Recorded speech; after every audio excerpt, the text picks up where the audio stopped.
28 నుండి కీర్తన 128 మొదటి చరణాన్ని నేను చదువుతున్నాను. యెహోవా యందు భయభక్తులు కలిగి ఆయన త్రోవల యందు నడుచువారందరూ ధన్యులు. అలాగే 4వ చరణం కూడా చదువుతాను. యెహోవా యందు భయభక్తులు గలవాడు ఇలాగూ ఆశీర్వదించబడను. చిన్న ప్రార్థన చేద్దాం. ప్రియ తండ్రి, మీకు వందనాలు. చదివిన లేఖనము ఇది నీ వాక్యము. ఇది మానవ ప్రేరేపితమైనది కాదు, పరిశుద్ధాత్మ ప్రేరేపితమైనటువంటి లిఖించబడినటువంటి పరిశుద్ధ లేఖనము. పరిశుద్ధాత్మ దేవ, మానవులైన మాకు బోధించేటువంటి వాడువు నీవే. నీ పరిశుద్ధ లేఖనం నుండి పరిశుద్ధాత్మ సహాయం వల్ల మేము నేర్చుకునే రీతిలో నీ వాక్యము మాకు బోధించమని ప్రార్థన చేస్తూ, ఈ వాక్యం అందరి వినికుల్లో దీవించి ఆశీర్వదించుమని మా ప్రభును యేసుక్రీస్తు పరిశుద్ధ నామమును బట్టి ప్రార్థన చేయుచున్నాం తండ్రి, ఆమేన్. ఈ రాత్రి వేళ ఒక 40 నిమిషాలలో ఒక ప్రాముఖ్యమైన అంశాన్ని, మనకందరికీ అవసరమైనటువంటి ప్రాముఖ్యమైన అంశాన్ని మనం విందాం. అదేమిటనగా సార్థవంతమైన క్రైస్తవ కుటుంబము. సార్థవంతమైన క్రైస్తవ కుటుంబము. A successful Christian marriage. Billy Graham గారు దైవజనులు, ఆయన గొప్ప పరిచర్య చేశారు. ఆయన ఒక పుస్తకం రాశారు, marriage made in heaven. Marriage made in heaven అనేటువంటి పుస్తకాన్ని బిల్లీ గ్రహం గారు రాశారు. అందులో ఆయన ఒక మాట అన్నాడు, కుటుంబాలు బాగుంటే సంఘాలు బాగుంటాయి, సంఘాలు బాగుంటే సమాజం బాగుంటుంది అన్నాడు. మరలా చెప్తున్నాను, కుటుంబాలు బాగుంటే సంఘం బాగుంటుంది. అంటే కుటుంబాలు కనుక బాగోలేదనుకోండి, కుటుంబ వ్యవస్థ బాగోకపోతే సంఘం కూడా బాగోదు. కుటుంబ వ్యవస్థ కనుక బాగుంటే, కుటుంబాలు బాగుంటే సంఘం బాగుంటుంది, సంఘం బాగుంటే సమాజం బాగుంటుంది. అంటే సమాజం మంచిగా ఉండాలి, బాగుండాలంటే సంఘము వాక్యానుసారంగా మంచిగా ఉండాలి. సంఘము మంచిగా ఉండాలంటే సంఘస్థుల యొక్క కుటుంబాలు ఎలాగ ఉండాలి? మంచిగా ఉండాలి. దేవుడు ఆయన 3 వ్యవస్థలను ఆయన ఏర్పాటు చేశాడు.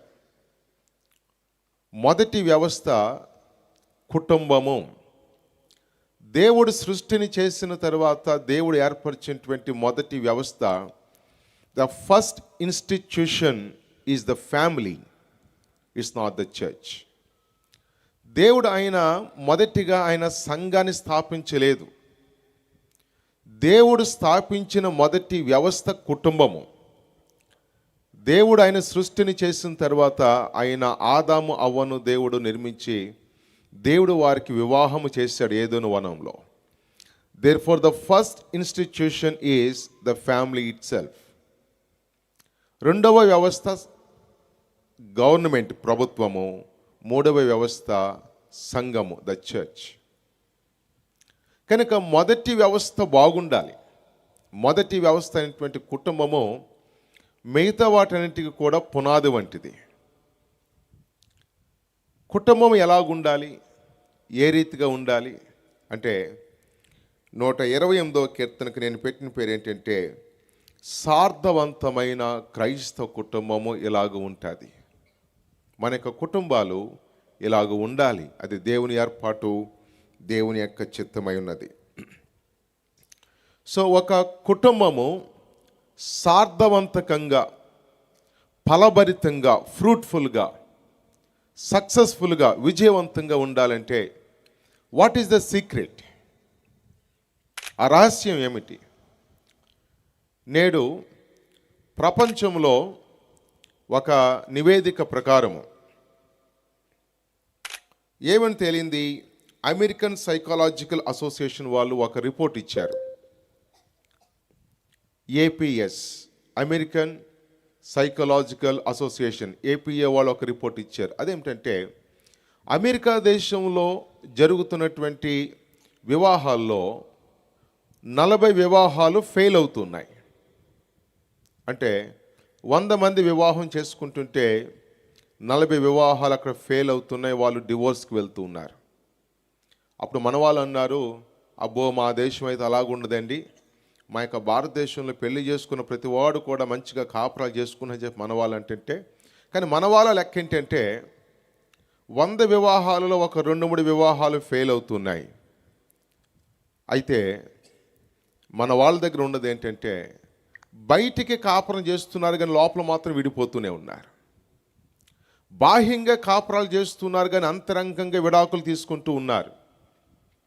ఏదేమైనా మన దేశంలో కూడా సంతృప్తి లేని కుటుంబాలు, ఆనందం లేని కుటుంబాలు, ఫెయిల్ అయిన కుటుంబాలు, ఫెయిల్ అవుతున్న కుటుంబాలు, అనేక కుటుంబాలను మనం చూస్తూ ఉన్నాం. What is the reason? ఏమిటి కారణం? మరి ఇటువంటి పరిస్థితుల్లో మీ కుటుంబము, నా కుటుంబం, మన యొక్క కుటుంబాలు, ప్రభు నెరిగినటువంటి బిడ్డలుగా ఉన్నటువంటి మనము, మన యొక్క కుటుంబాలు ఫలభరితమైన క్రైస్తవ కుటుంబాల వలె, సార్థవంతకమైన క్రైస్తవ కుటుంబాల వలె, క్రీస్తుని కలిగిన కుటుంబాల వలె ఉండాలంటే ఆ సీక్రెట్ యొక్క రహస్యం 128 కీర్తన మనం చూస్తాం. చూడండి, 128 కీర్తన, యెహోవా యందు భయభక్తులు కలిగి ఆయన త్రోవల యందు నడుచు వారందరూ ధన్యులు. This is the secret of a successful marriage. ఏమిటి సీక్రెటు అంటే అందం కాదు, ఉద్యోగం కాదు, కట్నం కాదు, కాసులు కాదు, కానుకలు కాదు. ఇప్పుడు సోదరి సోదరులారా, చాలామంది ఏమనుకుంటారంటే భర్త అందంగా ఉంటే, భార్య అందంగా ఉంటే, భార్య మంచిగా కట్నం తీసుకొస్తే, కానుకలు తీసుకొస్తే వారు చాలా హ్యాపీగా ఉంటారనుకుంటారు. కానీ ఇక మధ్య కాలంలో సినిమా హీరోలు, హీరోయిన్లు పెళ్లి చేసుకుంటున్నారు, 6 నెలలు తిరగకుండా విడిపోతున్నారు, వెనకాల ఫ్యాన్లు అందరూ బాధపడుతున్నారు. వారి దగ్గర ఏం తక్కువ? అందం తక్కువ, పేరు తక్కువ, ప్రఖ్యాతులు తక్కువ, ధనము తక్కువ. వారి దగ్గర ఏం తక్కువ? కానీ ఎందుకని వారి యొక్క కుటుంబాలు ఫెయిల్ అవుతున్నాయి? వారే కాదు, అనేకుల కుటుంబాలు నేడు ఫెయిల్ అవుతున్నాయి. ఎందుకంటే ఆ యొక్క కుటుంబాలు వాక్యం అనే పునాది పైన కట్టబడలేదు. కానీ మనము మన యొక్క కుటుంబాలు ఫలభరితంగా ఉండాలంటే ద సీక్రెట్ ఏమిటంటే, ఇక్కడ వాక్యం చెప్పాడు, యెహోవా యందు భయభక్తులు కలిగి. యెహోవా యందు భయభక్తులు కలిగి ఆయన త్రోవల యందు నడుచు వారందరూ ధన్యులు. 4వ చరణంలో, యెహోవా యందు భయభక్తులు గలవాడు ఇలాగూ ఆశీర్వదించబడును. 127వ కీర్తన, 128వ కీర్తన, ఇక 2 కీర్తనలు కూడా సొలొమోను రాశాడు. ఇక 2 కీర్తనలు కూడా కుటుంబానికి చెందిన కీర్తనలు, కుటుంబం గురించి మాట్లాడుతున్న కీర్తనలు. చూడండి ప్రియ సోదరి సోదరులారా, క్రీస్తునందు దేవుడు వాక్యములో కుటుంబాల గురించి చాలా వివరంగా ఆయన వ్రాశాడు. కుటుంబ వ్యవస్థను ఏర్పాటు చేసిన వాడు దేవుడే గనుక కుటుంబాలు ఎలాగూ ఉండాలి, కుటుంబాలు ఏమై ఉండాలి, కుటుంబాలు ఏ స్థితిలో ఉండాలి, కుటుంబాలు ఎలాగూ కట్టబడాలి, ఎలాగూ ఉంటే కుటుంబాలు కట్టబడతాయి, దేవునికి మహిమను తీసుకొస్తాయో వాక్యంలో చాలా విపులంగా రాశాడు. Your family comes before your profession, your family comes before your business, and your family comes before even your ministry. నీ యొక్క ఉద్యోగం కంటే, వ్యాపారం కంటే, ప్రొఫెషన్ కంటే ఇంకా ప్రాముఖ్యమైనది, ఇంకా వాటికంటే ముందు ఉన్నది నీ యొక్క కుటుంబం. వాక్యం ఏమన్నాడంటే, ఒకడు తన కుటుంబాన్ని బాగుగా ఏలకపోయిన ఎడల దేవుని సంఘాన్ని అతడు ఎలాగో పరిపాలన చేస్తాడని చెప్పి ప్రశ్నించాడు పౌలు గారు తిమోతికి రాసిన పత్రికలో. అంటే ఒకడు తన యొక్క కుటుంబ విషయంలో గనక ఫలభరితంగా లేకపోతే, ఫెయిల్ అయితే, తన యొక్క పిల్లలను దేవుని మార్గంలో పెంచలేకపోతూ ఉంటుంటే దేవుని సంఘాన్ని ఎలాగో కాయగలుగుతాడు?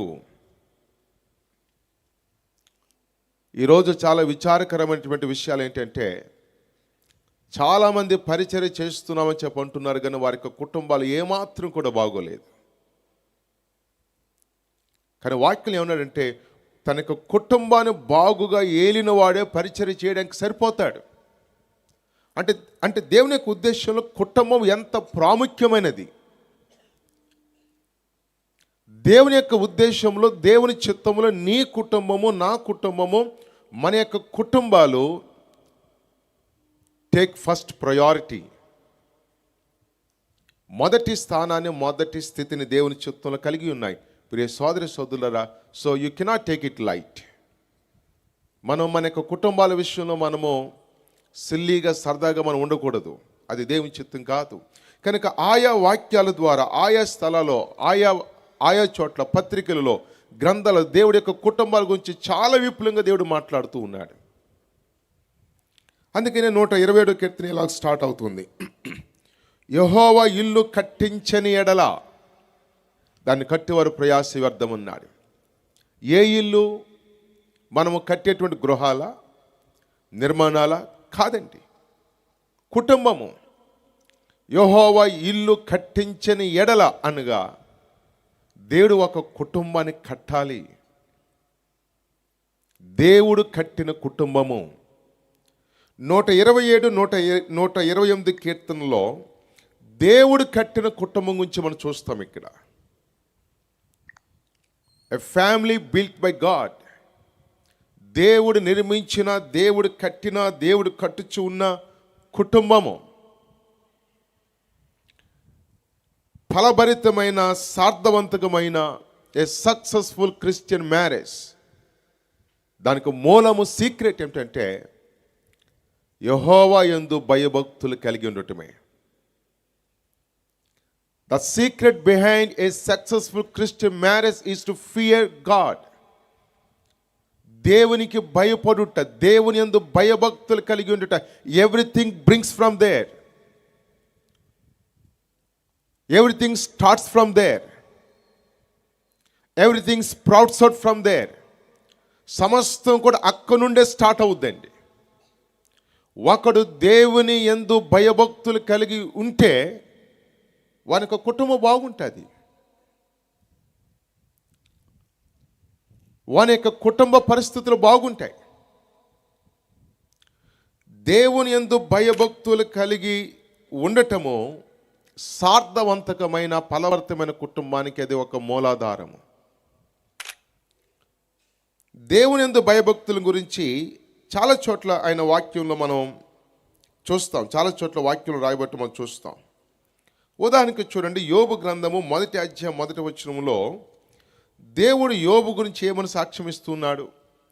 కొంతమంది బైబిల్ స్కాలర్స్ వాళ్ళు ఏమంటున్నారు అంటే, పాత నిబంధన గ్రంథాలలో రాయబడినటువంటి మొదటి గ్రంథము యోబు గ్రంథం అంటారు. యోబు ఆయన అబ్రహాముకు సమకాలికుడు కనుక పాత నిబంధనలో రాయబడినటువంటి మొదటి గ్రంథము యోబు గ్రంథము అని కొంతమంది బైబిల్ స్కాలర్స్ మాట్లాడుతున్నారు. అది గనక సత్యం గనక అయ్యుంటే, దేవుడు రాసిన మొదటి మాట ఏమిటంటే, ఊజు దేశమందు యోబు అని ఒక మనుషుడు ఉండెను. అతడు యథార్థవర్తనుడును, న్యాయవంతుడై దేవుని యందు భయభక్తులు గలవాడు. That's the man God requires. దేవునికి కావలసినటువంటి వాడు ఎవడంటే ఆయన యందు భయభక్తులు గలవాడు. దేవుని యందు భయభక్తులు గలవాడు దేవునికి కావాలి. టాలెంట్ ఉన్నవాళ్ళు కాదండి, టాలెంట్లు ఉన్నవాళ్ళు కాదు. దేవునికి టాలెంట్తో పని లేదు. దేవుడు అవసరమైతే గాడిదకైనా నోరిచ్చి మరనే మాట్లాడించాడు ఆయన. దేవునికి కావలసిన ఇన్ ద ఫస్ట్ ప్లేస్ మొదటిగా ఒకడు దేవుని యందు భయభక్తులు గలవాడై ఉండాలి. ఒకడు దేవుని యందు భయభక్తులు గలవాడై ఉన్నాడు లేదు, అది మనకి ఎలా తెలుస్తుందంటే 128 కీర్తనలు చెప్తాడు, యెహోవా యందు భయభక్తులు కలిగి ఆయన త్రోవల యందు నడుచువారు. దేవుని యందు భయభక్తులు కలిగిన వాడు ప్రాక్టికల్గా వాని యొక్క జీవితంలో మనం చూస్తాం. The fear of God results in his practical living. దేవుని యందు భయభక్తులు కలిగిన వాడి యొక్క జీవితము ప్రాక్టికల్గా మనం చూడగలుగుతాం. అతడు దేవుని త్రోవల్లో నడుస్తాడు, దేవుని వాక్యానుసారంగా జీవిస్తాడు. అందుకనే సామెత గ్రంథంలో ఒక మాట అంటాడు. సామెత గ్రంథము 8వ అధ్యాయము 13వ వచనంలో, ఎవరైనా తీస్తే ఒక్కళ్ళు చదివి సహాయం చేయగలరు. యెహోవా యందు భయభక్తులు కలిగి ఉండుట చెడుతనమును అసహించుకొనుటయే. ఇప్పుడు ఒక వ్యక్తి దేవునికి భయపడుతున్నాడో లేదో మనకి ఎలా తెలుస్తుంది అంటే, తనకు ప్రాక్టికల్ లివింగ్ ఎలాగుందో చూడండి, తనకు ప్రవర్తన ఎలాగుందో చూడండి. తను తన జీవితంలో చెడు నడతను అసహించుకుంటున్నాడంటే, on the other hand he has the fear of God. అతడు దేవునికి భయపడువాడు. కనుక యోబు గురించి దేవుడు ఇలాగ సాక్ష్యం ఇచ్చాడు. దేవునియందు భయభక్తులు కలిగి ఉన్నాడు గనుక ద రిజల్ట్ ఏమిటంటే అతడు చెడుతనమును విసర్జించినవాడు. చెడుతనమును విసర్జించినవాడు. కొందరు దేవుని పట్ల భక్తి ఉంటుంది కానీ వారికి దేవుని పట్ల భయం ఉండదండి. భక్తి అయితే చాలా ఉంటుంది. పాటలు పాడతారు, ప్రోగ్రామ్స్కి వెళ్తారు, ప్రోగ్రామ్స్ చేస్తారు, చాలా భక్తి కార్యాలు వారు నిర్వహిస్తూ ఉంటారు. But the end of the day వారు చెడుతనాన్ని కలిగి ఉంటారు. వారు భక్తి కలిగి ఉన్నారు కానీ వారి జీవితంలో భయం లేదు. కానీ వాక్యంలో భయభక్తులు అనేటువంటి ఒక జంట మాటలు మనం చూస్తాం, జంట పదాలు. They go hand in hand. భయము లేని భక్తి అసలు భక్తే కాదు, భక్తి లేని భయము కూడా అసలు భయమే కాదు. దేవుని పట్ల భయభక్తులు కలిగి ఉండాలి, భయము ఉండాలి, భక్తి ఉండాలి. They always go hand in hand. నేను చాలా భక్తి చేస్తున్నానండి, నేను చాలా ప్రార్థన చేసుకుంటానండి, నేను కానుకలు ఇస్తానండి, నేను కార్యక్రమాలకు వెళ్తున్నానండి, కార్యక్రమాలను నిర్వహిస్తున్నానండి, భక్తి చేస్తున్నానండి, కానీ నా యొక్క ప్రవర్తన దేవుని దగ్గర బాగోలేదండి అంటే అతడు దేవునికి భయపడటం లేదు. దేవుని దగ్గర భయభక్తులు కలిగిన వాడు చెడుతనాన్ని అసహించుకుంటాడు. మరొక మాటలో చెప్పాలంటే he doesn't live in sin. అతడు పాపంలో జీవించడు. అతడు పాపములో జీవిస్తూ ఉన్నాడు అంటే అతడు దేవునికి భయపడటం లేదు, అతడు దేవునికి భయపడటం లేదు. కనుక మన యొక్క కుటుంబాలు బాగుండాలి అంటే మొట్టమొదటిగా కుటుంబంలో పురుషుడు దేవుని పట్ల భయభక్తులు గలవాడై ఉండాలి, దేవునికి భయపడువాడై ఉండాలి, దేవుని అందరి విశ్వాసం గలవాడై ఉండాలి. ప్రియ సోదరి సోదరులారా, ఈ మాట మనం చాలాసార్లు మనం విని ఉంటాం, కానీ నేను ఇది మీకు జ్ఞాపకం చేస్తాను. ఫోర్డ్ కారు మనం వింటాం కదా, మన ఫోర్డ్ కారు మనం చూస్తూ ఉంటాం. హెన్రీ ఫోర్డ్ అనేటువంటి ఆయన ఒకసారి ఇద్దరు కపుల్ అమెరికా దేశంలో వారు వివాహం చేసుకున్న తర్వాత వారి కారు మీద జస్ట్ మ్యారీడ్ అని చెప్పి వారు బోర్డు పెట్టుకుని వారు వెళ్ళిపోతారు బయటికి. ఆ కారు ఎక్కడ ఆగిపోతే ఆ వివాహమైనటువంటి దంపతులు పెండ్లి కొడుకు బయటకు దిగి ఆ ఇంజిన్ అది కూడా తీసి మొత్తం అందులో మడ్డంతా కూడా బట్టలకు రాసుకొని మొత్తం రిపేర్ చేస్తారు. అది ఆయన వాళ్ళకి కావటం లేదు. ఒక ఆయన ముసలాయన పక్కన కారు ఆపి, ఏం బాబు కారు ఆగిపోని చెప్పి ఆయన కొద్దిగా ట్రై చేసి అక్కడ దాని కొద్దిగా సరి అన్నాడంట. ఈయన అన్నాడంట, నేను వయసులో ఉన్నాను, చదువుకున్నాను, నాకు తెలుసా నీకు తెలుసు అన్నాడంట. లేదు ఒకసారి ట్రై చేయన్నాడంట. సరే ఆయన చెప్పినట్లుగా చేస్తే కారు స్టార్ట్ అయింది. అప్పుడు అన్నాడంట, నా పేరు ఫోర్డ్ నాయన, ఈ కార్లు చేసేది మేమే అన్నాడంట. అంటే నాకు ఉద్దేశం ఏంటంటే వివాహ వ్యవస్థను ఏర్పరిచిన వాడు దేవుడు గనుక మనము ఆయన పట్ల భయభక్తులు కలిగి ఉంటే చాలండి. ఆ యొక్క వివాహం చాలా బాగుంటుంది, వైవాహిక జీవితం చాలా బాగుంటుంది, ఆశీర్వాదకరంగా ఉంటుంది, ఫలభరితంగా ఉంటుంది. కనుక 127, 128 కీర్తనలో యెహోవా కట్టిన ఇంటిలో దేవుని పట్ల భయభక్తులు అనేవి ఉంటాయి. So the secret of A successful Christian marriage ఏమిటంటే దేవుని యందు భయభక్తులు కలిగి ఉండుట, దేవునికి భయపడుట, దేవుని పట్ల భయభక్తులు కలిగి ఉండుట. రిజల్ట్ ఏమిటంటే 4వ వచనం చెప్పాడు, యెహోవా యందు భయభక్తులు గలవాడు ఇలాగూ ఆశీర్వదించబడును. ఆ యొక్క కుటుంబంలో రిజల్ట్ ఎలాగుంటుందో చెప్పాడు. 2వ వచనం 128:2లో హిస్ ఫైనాన్సెస్, అతని యొక్క ఫైనాన్సెస్ ఎలాగుంటాయో చెప్పాడు. దేవుని యందలి భయభక్తులు కలిగి ఉన్న వాని జీవితంలో ఫైనాన్సెస్ ఎలాగుంటాయి 2వ వచనం చెప్పాడు.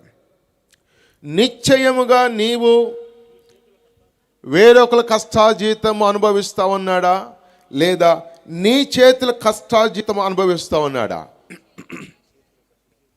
నిశ్చయముగా అంటే there is no doubt, there is no doubt.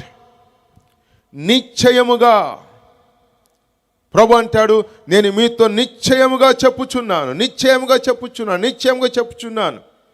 There is no doubt. నువ్వు దేవుని పట్ల భయభక్తులు గలవాడు గనుక అయితే, కొంచెం ఏమనుకోకుండా ఫ్యాన్ కొద్దిగా ఆఫ్ చేస్తారా? నువ్వు దేవుని పట్ల భయభక్తులు గలవాడు గనుక అయితే దెర్ ఇస్ నో డౌట్, దేవుడు నీకు మంచి పనిస్తాడు. నీ యొక్క జీవనోపాధి కొరకు దేవుడు నీకు మంచి పనిస్తాడు.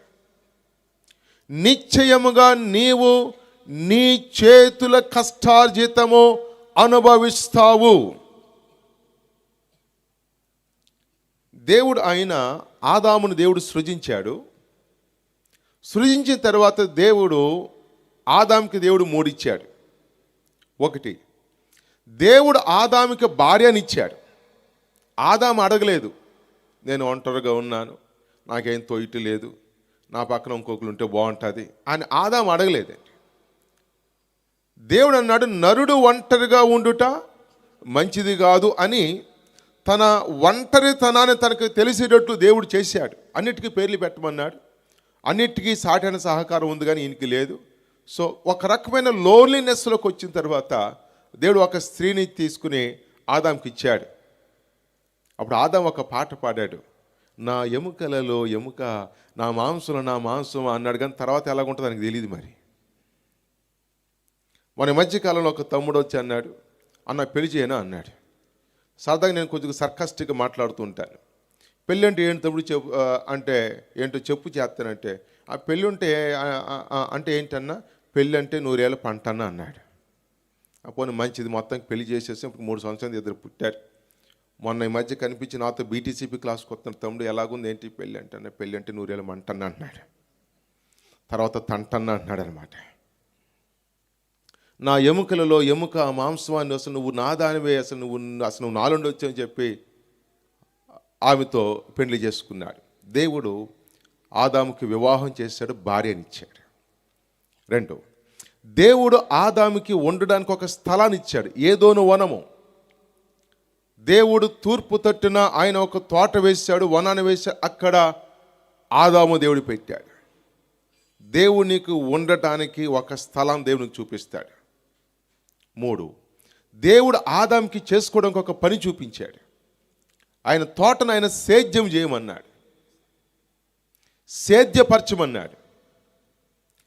దేవుని దగ్గరకు వచ్చిన ప్రతి మనిషికి దేవుడి యొక్క 3 ఈ లోకంలో ఆయన ఖచ్చితంగా ఇస్తాడు. దేవుని పట్ల భయభక్తులు కలిగి ఉన్న వానికి దేవుడు భార్యనిస్తాడు, కుటుంబాన్ని ఇస్తాడు. మరొక మాటలు చెప్పాలంటే ఉండటానికి సొంతిల్లో, అద్దిల్లో, చిన్నిల్లో, పెద్దిల్లో, డాబానో, రేక్షెడ్డో, పెంకుటిల్లో, పూరిల్లో, పూరిగుడ్స్ సంథింగ్ ఏదోటి మొత్తానికి తలదాచుకోవడానికి దేవుడు ఇస్తాడు ఆయన. 3వది, ఆయన పనిని కూడా దేవుడు చూపిస్తాడు, పనిని కూడా దేవుడు ఇస్తాడు. ఏలూరులో IBM చర్చ్ అని ఒకటి ఉంది, ఇండిజినస్ బాప్టిస్ట్ చర్చ్ అని, వెన్నెవెలవరపేటలో. ఆ సంఘంలో నేను వాక్యం మాట్లాడిన తర్వాత ఆ యొక్క సంఘ పెద్ద గారు ఒక ఆయన పరిచయం చేస్తున్నాడు. యేసు బాబు ఇట్రా అన్నాడు. ఒక ఆయన వచ్చాడు. ఈయనండి మా స్పాన్సర్ అని అన్నాడు. ఈయన, ఏంటి మీ స్పాన్సర్ అన్నాను. అంటేనండి ఈయన సరిగ్గా జ్ఞానం లేక, చదువు లేక, ఏ పని లేక ఉండేవాడు.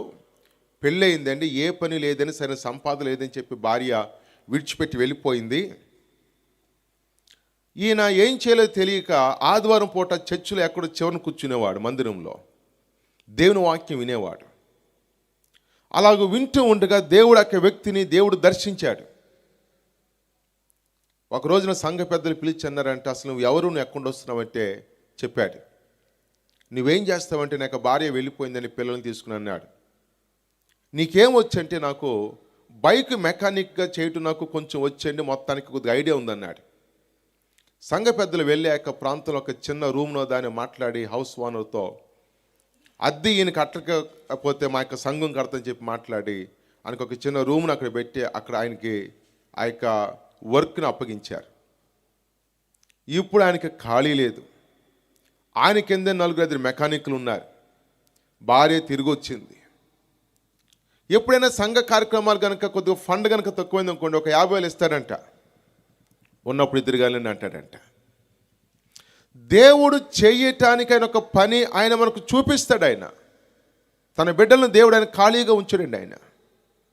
కనుక వాక్యం అన్నాడు, నీవు నీ చేతుల కష్టాజీతాన్ని అనుభవిస్తావు. వేరొకరు కష్టాజీతం కాదు, వేరొకరు సంపాదించింది కాదు, వేరొకరి పైన ఆధారపడటం కాదు, వేరొకరి వైపు చూడటం కాదు. దేవుడు నీ చేతులను ఆయన బలపరుస్తాడు. దేవుడు నీ చేతుల కష్టాజీతాన్ని దేవుడు దీవిస్తాడు. దేవుని పట్ల భయభక్తులు నీకు ఉంటే చాలండి. దేవుడు నీ చేతుల కష్టాజీతం దేవుడు జ్ఞాపకం చేసుకుంటాడు. అందుకనే మా అత్తయ్య గారు మా మావయ్య గారు బండి ఆడుతున్నారు పెట్టలేదు, బట్టలు ఆడుతున్నారు పెట్టలేదు, సైట్ ఎత్తన్నారు ఇవ్వలేదు. ఇక ఇటువంటి మాటలు మనకు రావండి. వాళ్ళు ఏదో ఎత్తన్నారు, అత్త ఎత్తనంది, మావ ఎత్తనంది, బామర్ది ఎత్తన్నాడు, బావ ఎత్తన్నాడు, అన్న ఎత్తన్నాడు, మా తాత ఎత్తనన్నాడు, ఏదో పంచుతా అన్నాడు. అవన్నీ కాదు. అసలు దేవుని యందు భయభక్తులు కలిగి ఉంటే నీవే మరొకరికి నువ్వు ఇస్తావు. దేవుడు ఆ స్థితికి నేను తీసుకొస్తాడు. ఇక అంతే. నేను చెప్తున్న మాట కాదు, ఇది వాక్యం చెప్పాడు. నిశ్చయముగా నీ చేతుల కష్టాజీతాన్ని నీవు అనుభవిస్తావు. చాలామంది కష్టపడుతున్నారు కానీ కష్టాజీతాన్ని వారు అనుభవించరు. ఎవరు అనుభవిస్తారు? బ్రాందీ షాప్ ఓనర్లు, ప్యాకెట్ క్లబ్ ఓనర్లు, ఏమండి ఆ రోడ్ల మీద, ఆ యొక్క బజ్జీల బండి దగ్గర, ఆ షాపుల దగ్గర, ఈ షాపుల దగ్గర ముందు ఆ యొక్క డబ్బులన్నీ కూడా అక్కడే అయిపోతాయి, సెంటర్లోనే అయిపోతాయి. ఇంటికి రావు. మన మధ్య విజయవాడ వెళ్తానికి అక్కడ ఆసున హాస్పిటల్ దగ్గర ఆగాను అనమాట, బస్సు ఎక్కడానికి. బైపాస్ నుండి అయితే అటు కనుక త్వరగా వెళ్ళిపోతాయి. అక్కడ ఒక ఆయన తంపడకాయలు చూడుతున్నాడండి. తంపడకాయలు చూడుతుంటే నేను సరదాగా అన్నాను, బాబు ఏంటి పొట్టలో ఎంత ఉంది, అందులో ఇన్నే ఎత్తున కాయలు అన్నాను. మరి అలాగైపోతే ఎలా కుదురుద్దే అన్నాడు అనమాట. సరే మంచిది, రోజుకి ఎంత సంపాదిస్తే ఉంటున్నాను. ఆయన అటు తిరిగి తిరగని ఒక 2,000 అన్నాడు. నేను అన్న వారం కాదు రోజు కంటే రోజుకి 2,000 అన్నాడు. రోజుకి 2,000? మేము పోస్ట్ గ్రాడ్యుయేషన్ చేసి అవి చేసి ఈ చేతి మాకు రావట్లేదు, నీకు రోజుకి 2,000 ఏంటి అన్నాను. అందుకేగా మరి నేను 4 ఎత్తన కాయలు అన్నాడు. కనుక రోజుకి 2,000 మిగులుతుంది అన్నాడు. మరేం చేస్తున్నావు డబ్బులు అన్నాను. అప్పులేండే అన్నాడు. ఏంటి రోజుకి 2,000 సంపాదించి నీకు అప్పు ఏంటంటే ఆ డబ్బులు ఇంటికి వెళ్ళవు కదా, ఆ డబ్బులు నువ్వు అనుభవించు కదా. ఏమైపోతున్నాయి? వ్యసనాలకు ఖర్చు అయిపోతాయి, కథలకు ఖర్చు అయిపోతాయి, సినిమాలకు ఖర్చు అయిపోతాయి, కాలక్షేపాలకు ఖర్చు అయిపోతాయి, స్నేహితులకు ఖర్చు అయిపోతాయి, బంధువులకు ఖర్చు అయిపోతాయి, లేనిపోయిన వాటికి ఖర్చు అయిపోతాయి. ఆ డబ్బులు ఇంటికి వెళ్ళవు. దేవుని సెలవు లేకపోతే నువ్వు సంపాదించింది నీ ఇంటికి వెళ్ళదు. దేవుని పట్ల భయభక్తులు లేకపోతే నీ సంపాదన అది మధ్యలోనే హరించిపోతుంది. ఎవరో తినేస్తారు. చూడండి, ప్రసంగి గ్రంథంలో ఒక మాట అన్నాడు. ప్రసంగి గ్రంథము 2వ అధ్యాయము 24వ వచనంలో ఈ మాట అన్నాడు, అన్నపానములు పుచ్చుకొనుట కంటే తన కష్టార్జితము చేత సుఖపడుట కంటేను నరునకు మేలుకరమైనదేదియు లేదు. ఇది ఎవరివ్వాలి? ఇది దేవుడు ఇస్తేనే కానీ నీ కష్టాజీతం చేత నువ్వు సుఖపడలేవు. అది నీ ఇంటికి రాదు. నువ్వు ఎన్ని లక్షలు సంపాదించినా, ఎన్ని కోట్లు సంపాదించినా, దేవుని సెలవు లేకపోతే, దేవుని చిత్తం లేకపోతే, దేవుని కృప నీ పట్ల లేకపోతే నువ్వు దాన్ని అనుభవించలేవు. దానివల్ల నీకు సుఖం ఉండదు. అది నీ ఇంటికి కూడా రాదు. ప్రియ సోదరి సోదరులారా, చాలామంది గొప్ప గొప్ప ఉద్యోగస్తులండి. నెల అయిన తర్వాత వారి చేతుల్లో డబ్బులుండవు. దేవుని ఆశీర్వాదం లేదు. గొప్ప గొప్ప వ్యాపారవేత్తలు చివరికి వచ్చిన తర్వాత అప్పులైపోయి ఉంటారు. వాక్యం చెప్పాడు, నిశ్చయముగా నీ చేతుల కష్టాజీతము నీవు అనుభవిస్తావు, నీకు మేలు కలుగుద్ది. ఎప్పుడు? నువ్వు దేవుని యందు భయభక్తులు కలిగి ఉన్నప్పుడు. అది మూలము. That's the foundation. ఆ ఫౌండేషన్ కనుక లేకపోతే నీ జీవితం అస్తవ్యస్తముగా ఉంటుంది, అస్తవ్యస్తముగా తయారవుద్ది. జీవితానికి ఒక క్లారిటీ రాదండి, ఒక క్లారిటీ ఉండదు. కనుక యెహోవా యందు భయభక్తులు కలిగిన వాడు ఇలాగూ ఆశీర్వదించబడును. నిశ్చయముగా నీ చేతుల కష్టాజీతము నీవు అనుభవిస్తావు. వేరొకడు ఎవడో నీకు తీసుకొచ్చే వస్తున్న పని లేదు. నువ్వు ఎవరి దగ్గర నువ్వు అసలు ఏది ఆశపడవు. అవసరమైతే నువ్వే ఇస్తావు. నీ చెయ్యి ఎప్పుడు ఇలాగుంటుంది.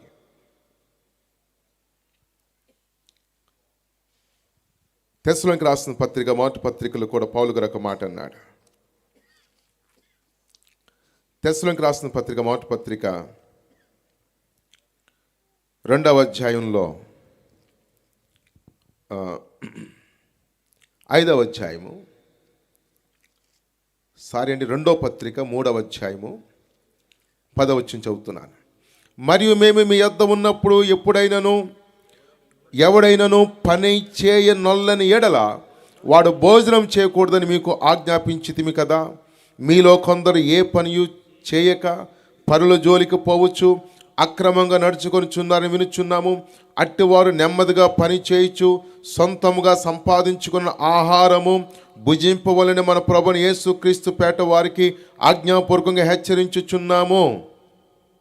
అసలు పని చేయనోడికి భోజనం పెట్టొద్దన్నాడు వాక్యంలో.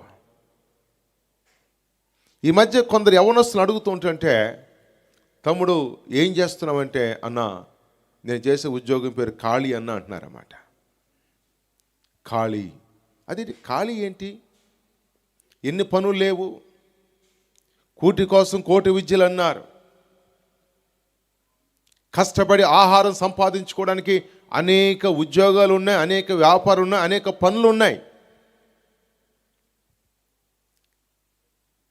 వాక్యం చెప్పాడు, ఎవడైనా పని గనక చెయ్యకపోతే అసలు వాడు భోజనమే చేయకూడదు. ప్రతివాడు కూడా సొంతంగా తన చేతులతో కష్టపడి తన ఆహారం సంపాదించుకోవాలి. That's your responsibility as a Christian.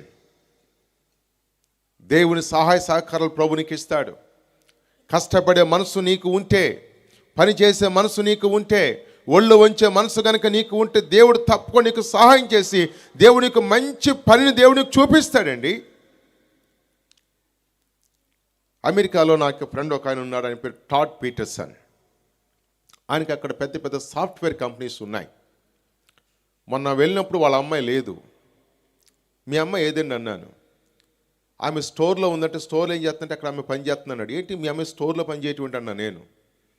నీకేమో పెద్ద పెద్ద సాఫ్ట్వేర్ కంపెనీస్ ఉన్నాయి, మీ అమ్మాయి ఏమో అక్కడ ఒక స్టోర్లో వాల్మార్ట్లో పనిచేస్తుందా అని అంటే ఆయన అన్నాడు, అవును పని చెయ్యాలి కదా, వయసులోకి వచ్చింది పని చెయ్యాలి, నా దగ్గర డబ్బు ఉంటే ఆమె ఇంట్లో కూర్చుందంటే నేను ఎందుకు ఒప్పుకుంటా అన్నాడు. అంటే వాళ్ళు ఎంత జాగ్రత్తగా ఉన్నారు ఈ విషయాల్లో. ప్రియ సోదరి సోదరులారా, వాక్యం మనకి ఏమని చెప్తుంటే, be diligent in your work. మనము పని చేయవారమై ఉండాలి, పనిలో మనము జాగ్రత్త పరులమై ఉండాలి, ఒళ్ళు వంచి వారమై ఉండాలి. దేవుడు మన కష్టాజీతం దేవుడు దీవిస్తాడు, దాన్ని మనం అనుభవిస్తాము. అది మన ఇంటికి వస్తుంది, మన భార్య బిడ్డలు వాటిని అనుభవిస్తారు. అతని ఫైనాన్సెస్, అతని యొక్క ఆర్థిక స్థితి అలాగుంటుందన్నాడు. రెండోది, తన ఫ్యామిలీ గురించి మాట్లాడతాడు. మరొక 5 నిమిషాలు నేను ముగిస్తాను. రెండవదిగా, యెహోవాయందు భయభక్తులు కలిగేవాడు ఎలాగో ఆశీర్వదించబడును అని 3వ వచనం చెప్తాడు. హిస్ ఫ్యామిలీ ఎలాగుంటే చెప్పాడు. నీలోగిట నీ భార్య ఫలించు ద్రాక్షావల్లి వలె ఉంటుంది. ఎప్పుడైతే నువ్వు దేవుని ఎడల భయభక్తులు కలిగి ఉంటావో నీ భార్య ఎవరి లోగిట్లోకి వస్తుంది? నీ లోగిట. వాళ్ళ అమ్మగారు చెప్పింది ఏంటదండి, వాళ్ళ నాన్న చెప్పింది ఏంటదండి, నా మాట ఎందండి, వాళ్ళు ఏం చెప్తే అదేనండి ఇంకా ఆమెకి కాదు. నీ భార్య నీ లోగిట ఉంటుంది. ఎప్పుడు? మళ్ళా మూలం, నువ్వు దేవుని పట్ల భయభక్తులు కలిగి ఉన్నప్పుడు దేవుడు నీ భార్యని నీ లోగిట్లోనికి దేవుడు తీసుకొస్తాడు. ఆమె నీ మాట వింటుంది, ఆమె నీకు లోబడుతుంది, ఆమె నీకు భయపడుతుంది, ఆమె నీ అధికారం క్రిందకు వస్తుంది ఆమె. కనుక నీ భార్య నీ లోగిట ఫలించు ద్రాక్షావల్లి వలె ఉండును. అయ్య బాబోయ్ చేయలేకపోతున్నానండి కాపురాలు. ఆ మాట రాదు నీకు. అయ్య బాబోయ్ చాలా కష్టంగా ఉందండి, అయ్య బాబు ఇంటికి వెళ్దామంటే భయం వేస్తుందండి. ప్రియ సోదరి సోదరులారా, నువ్వు ఇంటికి వెళ్తాక నువ్వు ఇష్టపడతావు. ఎందుకంటే ఇంట్లో నీ భార్య ఫలించే ద్రాక్షావల్లి ఎలాగుంటుందో నేను ఒక్కసారి మీకు జూజాగా చూపించేసి మళ్ళీ నేను వెనక్కి వచ్చేస్తాను. చూడండి, సామెత గ్రంథంలో ఫలించే ద్రాక్షావల్లి ఎలాగుంటుందో చెప్పాడు.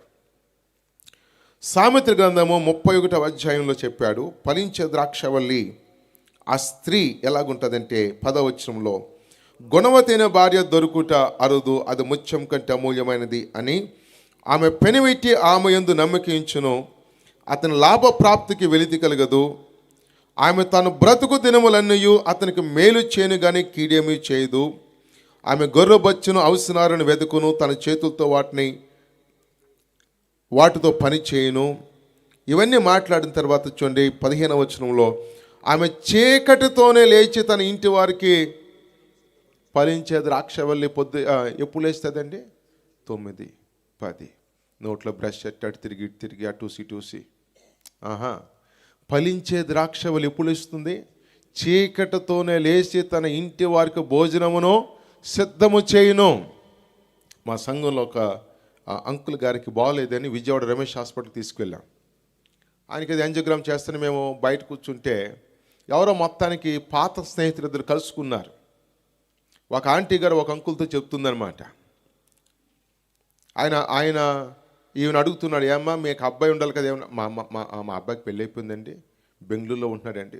మరి ఎప్పుడైనా వెళ్తానంటే మొన్న వెళ్ళానండి, 3 రోజుల నుండి వచ్చేసాను. 3 రోజులు ఏంటమ్మా బెంగళూరు వెళ్ళారు కదంటే, 1 నెల 2 నెలలు ఉందామని వెళ్ళాం కానండి 3 రోజులకి మళ్ళీ వచ్చేసేవాడు అంతే. ఏమైందంటే అప్పుడు చెప్తున్నాను, రైల్వే స్టేషన్కి వచ్చారండి, రాత్రి 11 అయిపోయింది, తీసుకెళ్ళాడు. అమ్మ లేట్ అయిపోయింది కదా పడుకో అన్నాడు. కోడలు పిల్ల ఎదురా అంటే లోపల పడుకుందిలో లేట్ అయిపోయింది అన్నాడు. సరే అని చెప్పి మాకేదో భోజనం ఆడే పెట్టాడు, తిన్నామండి. తిన్న తర్వాత పొద్దున్నే ఎవడో ఏడుస్తున్నట్టుగా మాకు అనిపించి నేను పొద్దున్నే లేచి చూస్తే మా ఓడండి వంటగదిలోకి వచ్చి ఉల్లిపాయలు తరుగుతున్నాడండి. కళ్ళంటే నీళ్ళు వచ్చేస్తున్నాయి, ముక్కంట శివుడు వచ్చేస్తున్నాయి, అన్ని కలిపి పందులు వేసేస్తున్నాడండి, మొత్తం కడిగేస్తున్నాడండి ఆడు.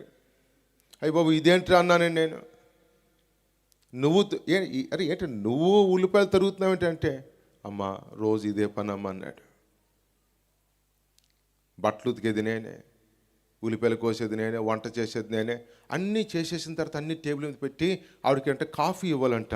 ఆవిడ కాఫీ తీసుకుంటా వెళ్తున్నారండి అంటదంట ఆఫీస్కి. వెళ్తున్నట్టు సాయంకాలం కొంచెం త్వరగా వచ్చండి, ఎందుకని అంట్లు ఉంటాయి కదా తోమాలి. ఇదమ్మా నా పరిస్థితి అంటే, ఆ కొడుకు కష్టాలు చూడలేక ఆవిడ మళ్ళీ 3 రోజులు బట్టలను సర్దుకుని వెనక్కి వచ్చేసి చెప్పుకుంటుంది. అయ్యి బాబు ఎలాగుంటాయా? ఫలించే ద్రాక్షవల్లి ఉదయాన్నే లేచి తన ఇంటి వారికి ఆహారము సిద్ధం చేస్తుంది. తర్వాత మీరు చదవండి, she's a hard working women, she's a faithful women. కష్టపడి పని చేసే స్త్రీ, నమ్మకస్తురాలిన స్త్రీ, తన ఇంటి వారి లాభ ప్రాప్తికి ఏమి కూడా అసలు వెలితి ఉండదు. తన ఇంటి వారి నడతలు ఆమె కనిపెడుతుంది. ఆమె ఇంటి వారు బాగోగులు కనిపెట్టే స్త్రీ. ఆ భార్య ఆ భర్త విషయంలో ఫలించే ద్రాక్ష వలె ఉంటారు. కుమారులు ఎలాగుంటాడు చెప్పాడు. ఇక అన్నాడు, కుమారులు లేదంటే కనుక పిల్లలు ఒలీవ మొక్కల వలె నుందురు. That's your family, that should be your family. ఒలీవ మొక్కలు అన్నాడు, కొన్ని ఇంగ్లీష్ ట్రాన్స్లేషన్లు కనుక అయితే ఆలివ్ షూట్స్ అన్నాడు, అంటే ఒలీవ పిలకలు. ఒలీవ మొక్కలకి కింద నుండి మళ్ళా పిలకలు పుట్టుకుంటూ వస్తాయి, అవి కూడా పెరుగుతాయి వాటితో పాటు. They replace the original tree at some point of time. కాలము గడిచే కొలది ఆ యొక్క వృక్షము నీరసించిపోతుంది, బలహీనపడుతుంది, చచ్చిపోతుంది.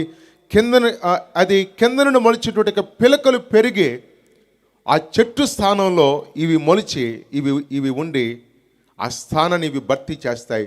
That means they are the carriers of your faith. రేపొద్దున్న నీ యొక్క విశ్వాస జీవితాన్ని కొనసాగించేది ఎవరై ఉండాలి? నీ పిల్లలై ఉండాలి. They should be the shoots. వారు పిలకలు, ఒలీవ మొక్కలు అన్నాడు కానీ ఒరిజినల్ ట్రాన్స్ఫర్ వారు ఒలీవ పిలకలు. ఆ స్థానాన్ని అక్కడ ఉన్న చెట్టు స్థానాన్ని రేపొద్దున భర్తీ చేసేది వీళ్ళే, రేపొద్దున ఫలించేది వీళ్ళే. యోసేపు ఫలించేడు కొమ్మ. పౌలు గారు అంటాడు తిమోతితో, ఆ విశ్వాసము నీ అవ్వలో ఉంది, నీ తల్లిలో ఉంది, ఇప్పుడు అది మూడవ తరం నీలో ఉంది. తిమోతి, నీవు ఒక ఒలీవ పిలక, నీవు ఒక ఒలీవ మొక్క. ఆ యొక్క అవ్వస్థానాన్ని నీ తల్లి రీప్లేస్ చేస్తుంది. విశ్వాస విషయంలో నీ యొక్క తల్లి స్థానాన్ని నువ్వు ఇప్పుడు రీప్లేస్ చేస్తున్నావు. రేపొద్దున నీ విశ్వాసం నీతో చచ్చిపోకూడదు. నీ భక్తి, నీ యొక్క క్రైస్తవ జీవితం, నీ యొక్క పరిచర్య అది నీతో అంతరించిపోకూడదు. That should be carried. అది కొనసాగించబడాలి, తరతరాలకు ముందుకు వెళ్ళాలి. ఇక్కడ ఈ కుటుంబంలో నేను అదే చూస్తున్నాను. వారి తాతగారు చేసిన పరిచర్య, తండ్రి గారు, ఇప్పుడు కుమారులు ఉద్యోగం చేస్తూ కూడా వారి ఖాళీ సమయాల్లో దేవుడు వారికి ఇచ్చిన కృపను బట్టి వారి యొక్క కుమారుడు తమ్ముడు ఇజ్రాయేల్ రాజు నాకు అత్యంత సన్నిహితులు. మేమిద్దరం కూడా కలిసి పాస్టర్ ట్రైనింగ్ ప్రోగ్రామ్స్ మేము జరిగిస్తూ ఉన్నాం. కొంతమంది పాస్టర్లకు మేము ట్రైనింగ్ ఇస్తూ ఉన్నాం. So blessed ministry. God blessed him so much.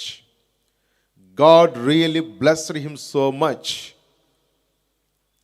మంచి పరిచర్య చేయడానికి కావలసినటువంటి తలాంతులతో ప్రభు ఆ యవనస్తుని దేవుడు దీవించాడు. మరి సోదరులారా, యెహోవాయందు భయభక్తులు గలవాడు ఎలాగో ఆశీర్వదించబడు. ఇప్పుడు చెప్పండి, మన కుటుంబాలు బాగుండాలంటే మన యొక్క కుటుంబాలు ఆర్థికంగా కావచ్చు, కుటుంబ పరంగా కావచ్చు, తర్వాత ఆధ్యాత్మిక జీవితం గురించి మాట్లాడతాడు. ఎక్కడ 5-6 వచ్చినా మనకు సమయం లేదు కానీ his spiritual life, his finances, his family and his spirit బాగుండాలంటే మూలం ఏమిటి? కమాన్ చెప్పండి, మూలం ఏమిటి? దేవుని యందలి భయభక్తులు కలిగి ఉంటే అది చాలండి. Everything starts from there. ప్రతిదీ అక్కడ నుండే మొదలవుద్ది. అది లేకుండా నీకు ఏది జరగదు. అది లేకుండా నీ కుటుంబం ఎలాగుండదండి. మరి సోదరులారా, మన యొక్క కుటుంబాలు ఈ అన్యుల మధ్యలో, ఈ అన్య దేశంలో, ప్రభుని ఎరగని దేశంలో క్రీస్తు సంఘానికి మధ్య ఉన్నటువంటి సంబంధానికి మన యొక్క కుటుంబాలు ప్రతిబింబాల వలె ఉండాలి. ఎఫెసీ పత్రికలో క్రీస్తు సంఘం గురించి మాట్లాడుతూ అక్కడ కుటుంబం గురించి మాట్లాడతాడు. Because a Christian family is the picture of the relationship between Christ and his church. క్రీస్తు ఆయన సంఘానికి మధ్య ఉన్నటువంటి సంబంధాన్ని తెలియజేయడానికి ఒక పిక్చర్ ఎవరంటే క్రైస్తవ కుటుంబం. మన యొక్క కుటుంబాలను దేవుడు అలాగ దీవించి ఆస్వాదించి నడిపించును గాక. ఆమేన్. మరి ఇంత చాలా చక్కని సదవకాశాన్ని అనుగ్రహించేటువంటి సోదరులకు నా యొక్క ప్రత్యేకమైన వందనాలు తెలియచేస్తూ ఉన్నాను. చిన్న ప్రార్థన చేసుకుందాం. ప్రియ పరిశుద్ధుడా, మీకు వందనాలు. మరి వివరించిన, మీరు మాకు అనుగ్రహించిన ఈ యొక్క వాక్యాన్ని మా అందరి వెనుకలో దీవించి ముద్రించి ఆస్వాదించమని, ఇంకా ఎవరి కుటుంబంలో అయిన తండ్రి ఇలా గనుక లేకపోతే, వాక్యానుసారంగా లేకపోతే ఈరోజు వాక్యం విన్నారు, నీ యందు భయభక్తులు కలిగి సమస్తం కూడా సరిచేయబడి మంచి ఆధ్యాత్మిక స్థితిలోనూ మంచి తండ్రి ఫలభరితమైన స్థితిలో కుటుంబాలు నిలిచిండినట్లుగా దీవించి ఆశీర్వదించమని మా ప్రభును రక్షకుడైన యేసుక్రీస్తు నామములో తండ్రి, అలాగే నేను ఆహ్వానించేటువంటి యొక్క ప్రభు మరి ప్రియులు మెతుషెల గారి యొక్క కుటుంబం కొరకు మేము ప్రార్థన చేస్తూ ఉన్నాం తండ్రి. నేను విడిచినటువంటి పరిచర్య కుటుంబాన్ని ఎంతో దీవిస్తున్నందుకు మీ స్తోత్రాలు. ఇంకను ప్రభు మీరు కొనసాగించి బలపరచమని మా ప్రభును రక్షకుడైన యేసుక్రీస్తు ప్రభువు పరిశుద్ధ నామమును బట్టి స్తుతించి ప్రార్థన చేయుచున్నాం తండ్రి. ఆమేన్.